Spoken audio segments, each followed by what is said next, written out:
Shut up. I am.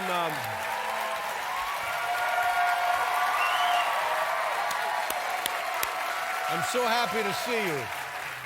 Let me tell you something. A few years ago, not so very long ago, I was under the impression that you didn't really enjoy being on television talk shows. And yet you've been on our show 2 or 3, 4 times, and I really appreciate it. And I hope we've in some way been able to help you feel more relaxed about the experience. Well, Dave, that's so sweet of you to say. Thank you. And you're right, I don't enjoy it.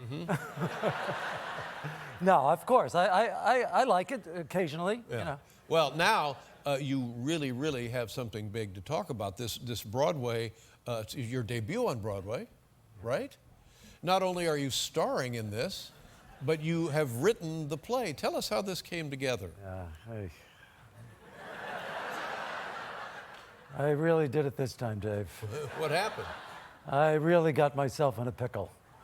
Oh, this is a big pickle. This is a big sour pickle, and I can't get out of it, Dave. Even with all my deceptive skills, I cannot squirm out of this. I got out of the Army by pretending to be a psychopath, but this I can't get out of. Well, you might try that. Yeah, and you know what? I thought the Ebola virus might do it. No. I thought, hey, there's a plague. Fantastic. They'll shut down the city. There'll be no Broadway. No. I'm done. Yeah. It was great news. No, fantastic is not the correct reaction to the Ebola plague. Well, I thought it was. I thought it was going to get me out. Alas, it never materialized. But what is your concern, for God's sake? Oh, my concern. Where do I begin? Where do I begin? I mean, everything. I'm concerned about everything. No, wait a minute. You have your own show. You were in a film. I saw you in a Woody Allen movie. You're a seasoned veteran entertainer, writer. Yeah. What is the problem? Well, I'm not an actor. Isn't that a problem? I'm not really an actor. But we've seen you in shows where you're acting. Yeah, I'm making it up. I'm improvising. Right. This is different. So you wrote this play, but not for yourself. No, I didn't want to be in it. No, but what happened was this. My friend Lloyd Byrne, his father died, and I thought it was, kind of funny. It's comforting. Okay. It's comforting to have a pal like me in a time like that. Let me just stop you right there. Yeah. What was amusing about the man's passing? Well, he was telling me about it, and there were some funny incidents, and I thought this could be a play. But I never intended to be in it. I didn't write it to be in it. Right. I wrote it to stand in the back and watch. And it just, coincidentally, the main character sounds very much like me. Yeah. So as you were writing it, who did you imagine as the star? Anyone but me. Well, that brings us to the next question. You can't get out of it. Yeah. You must be rehearsing now. Yeah. How's it going? Well, I'll first of all, I'll tell you what happened. The producer's the one who talked me into doing it. Mm-hmm. He told me that it would be tremendous for my social life. How are you going to turn that down? Yeah. I would go to Iraq if somebody told me it was good for my social life. So basically, I'm doing the play for my social life. What an idiot. Now, here's what I know about Broadway plays. The schedule is nothing if not grueling. You're always at the theater. And when you're not at the theater, you're getting ready to go to the theater. There's no social life. I didn't know that. Yeah. I didn't know that. I wish I had spoken to you and been on the show I'm before. here. I don't know why you didn't drop by. I should have. That was a terrible mistake. Yeah, I know. There's no social. I'm doing it to get laid, but I can't. No, that's right. When yeah. Between acts? Yeah. No, that's not going to happen. Yeah, who does a play to get laid? Me. Idiot. Yeah. Well, what more can you tell us about the experience? And is your confidence growing with the rehearsals? Confidence growing? I have no confidence. No, First of all, Dave, I don't even like the theater. I don't go to the theater. Right. I find you go there. There's a lot of hustle and bustle outside in the lobby. Yeah. It's like going to the airport for me. I don't care for it. You don't care for it? And I'm nervous for the actors that they're going to forget their lines. Yeah, that's right. Yeah. And the people in the audience are just sitting there looking right at you. Yeah, it's scary. Mm-hmm. I'm worried for the actors. I don't know how they're going to remember their lines. Mm-hmm. Now, how are you with remembering lines? I can't remember what I had for breakfast, you know. I'm not going to be able to remember my lines. Dave, I'm nervous, I'm frightened, I'm scared to death. Help me. I don't know. Dave, help me. I don't know what I can do. Do something. I mean, I'm retiring. Could you retire?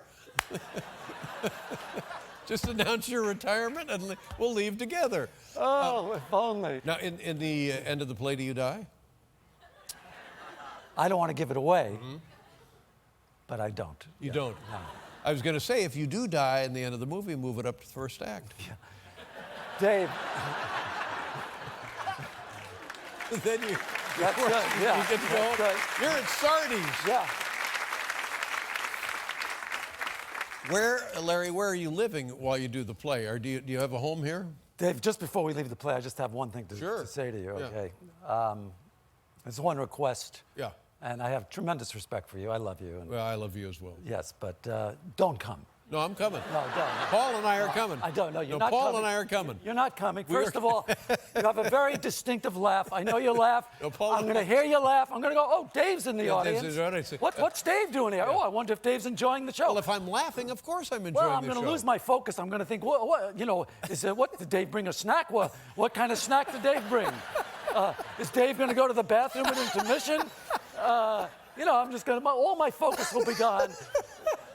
Do yourself a favor, stay home. You don't need to go. I'm coming. And I'm telling you, I wish you a very, very long run because this will be good for you. How so? Well, it will help build your confidence. It will add a new dimension to your life. You'll be the king of Broadway. Really? Yes. Well, I kind of doubt that, but, you know. Now, again, it's all important to have a routine. Where will you be living? I'm staying at a hotel. It's all right. Nice hotel? It's not just all right, Dave. Don't just say all right. Uh-huh. Staying at a hotel is the best way to go. Okay. Okay, I got one word for you. Transience. It's all transient. People are there for 1 day, 2 days, 3 at the most. You know, they're gone, goodbye. Nobody knows how often you wear the same pants. You know, I can't stand these people who track your outfits. Hey, you wore that sweatshirt 3 days last week. Yeah, mind your own business. Yeah. Yeah. And by the way, Dave, you know, the hotel, if you have a sexual encounter, needless to say, and of course I expect to, if you have a sexual encounter, it's over. It's over. They're gone. They go home. They go back home. There's no messy goodbyes or emotional scenes. It's all done. Yeah. Yeah, because they can't possibly stay here. It's a hotel. Exactly. And it's hotel sex too, which is, come on, yeah. That's Hotel sex. that's Brighton. That's a Brighton thing. Not to be confused with Motel 6. Yeah. Hotel sex. Hotel It's a sex. different thing. It's Yeah. different. It's engaging. But here's the thing. Here's the beautiful part about Yes, this. what? And forgive me if I'm filling in blanks you've already filled in. No, fill 'em in. The encounter is over. Oh, look at the time. I got to get to the theater.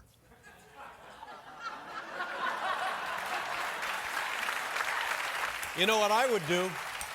The Court Theater probably been around since before the Second World War, maybe even the First World War. Think of all of the great theatrical productions that have been mounted on the stage there at the Court Theater. I prefer not to. Okay. Now, are there any downsides to living in a hotel? After a while, you kind of get the heebie-jeebies, huh? Well, Dave, I got to tell you something. Situations come up. The housekeeper caught me naked in my room. In the room. Yes. She knocked and entered. There was no pause between the knocking and the entering. You know, Bang, bang, open the door. well, open the door. You know, the first thing they teach you in the housekeeping school, you knock and you wait. You wait, you wait. Be You know, discreet. A discreet amount of time, then you go yes, in. a proper amount of time before right. you barge in. You're right. So, you know, she entered and she shrieked. Oh, God. You know, shrieked like she'd witnessed a murder, you know? I mean, it was unbelievable. It was frightening. And she yelled for help and ran out of the room like I planned this, you know? Insane. Screamed for help and ran Screamed out for of the help and ran out of the room. Help. Yes. Help with what? What was she going to help I with? guess she thought that I was, I'm making a move, you know? Yeah. So anyway, it's really bad now at the hotel for me. No. You know? So the word gets around. The word has gotten out that I'm a perv, Dave. You know, and all the clerks and the bellhops. Yeah. who always gave me great greetings Sure. in the lobby and big hellos, and the bellhops loved me. Yeah. Je suis bellhop, you know. So, you know, now they turn their backs on me. Yeah. Like the cops with de Blasio. Yeah, no, you know. that's awful. You know. You can say goodbye to turn-down service. That ain't gonna happen. You're not kidding. Yeah, you've had turn-down service. There's no more shampoo in the room. No. There's nothing. That's right. She hasn't cleaned in 4 days. Okay. So the room is a dump. The room's a dump. Yeah. Yes, I can't clean it. No, You of wouldn't- course not. Dave, No, I don't expect you. No, You're at the theater. Dave, I'm not going to clean it. I can't do that. I don't But blame listen, she hasn't come back for 4 days. She's traumatized from seeing my penis. You know. Well, what's going on? So listen. Yeah. Oh, yeah. I'm sorry. Yeah, no, I'm not done. So I made some inquiries, and she's gone back to Poland. She went Back to Poland. She went back to Poland. Because of this episode? What else am I to think? Well, I think there's probably a million different reasons the woman returned to Poland. No, I'm sure it was because she was traumatized from the whole thing, you know. And this is her last impression of America, my penis. My penis. That's what she's carrying. That's a thought of America for the rest Now, of her life. And again, this is none of my business, but No, make it your business. anatomically speaking, is there something that would cause this reaction?